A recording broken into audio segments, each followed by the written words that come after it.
Well, gun violence in Baltimore continues to drive the city's crime crisis as illegally carried weapons flow onto the streets right into the hands of those looking to kill. In this week's Operation Crime and Justice report, Dan Lamparello investigates where those guns are coming from and what's being done to stop the flow.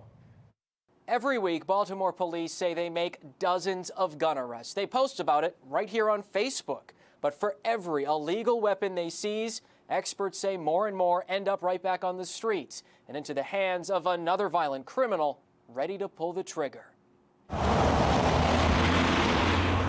The silence of this North Baltimore street was shattered in September of 2019. Romar Burden shot, thrown in a ditch, and left for dead. My son was 26 years old when they found him. He had just had a birthday. His life cut short at the hands of a gun, just like his brother Roger's only a few years earlier. It's heartbreaking losing 2 kids and twin brothers.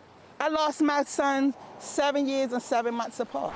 Baltimore's epidemic of gun violence hitting the same family twice, leaving mothers like Roshada Murray. It's just nothing but hurt and pain. Wondering when the cycle Not only have I lost my children, I lost relatives will stop. to gun violence. Statistics from Baltimore police show the majority of homicides each year are gun-related. In 2020 alone, 298 people were killed in shootings. So we got to get a handle on that. That's becoming a bigger and bigger issue. Joseph Vince is a former ATF agent who believes most of the weapons ending up on city streets and into the hands of those looking to kill are trafficked in. This is a problem. There's a tremendous amount of firearms out there, so it's easy to get firearms. But in a state with some of the strictest gun laws in the country, how are they getting in?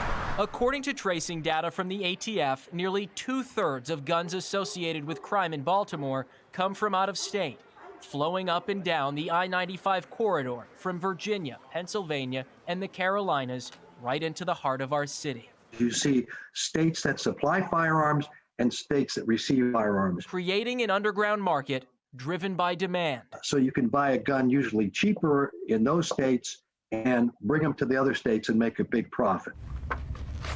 It's an issue police say they've caught on to. Our investigation found nearly 6,400 illegal guns have been seized by BPD since 2018. Just this month alone, they've made 111 gun arrests, taking everything from handguns to long guns off the streets. And while it's a 40% increase from this same time last year, some say it's only a drop in the bucket. It can certainly seem as though there's an endless supply of guns. Daniel Webster is the director of the Johns Hopkins Center for Gun Policy and Research, who says while overall arrests have gone down citywide in recent years, gun arrests continue to surge, showing their availability and the demand. When there is an arrest, the odds that that person had a gun on them has been going up over the past 5 years. Showing a solution to that steady supply is still far off. The Baltimore Police Department has to gear up to this themselves. And until that happens, families like Romar Burdens will continue to feel the impacts. We have to do better in the city.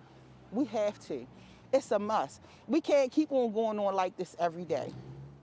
Just last week, Baltimore police launched a new gun intelligence center. They say it's a new partnership between state, local, and federal agencies looking to address gun violence and trafficking. Coming up on Thursday, we'll give you an inside look and question those in charge if they think it will really work. I'm Dan Lamparello, Fox 45 News.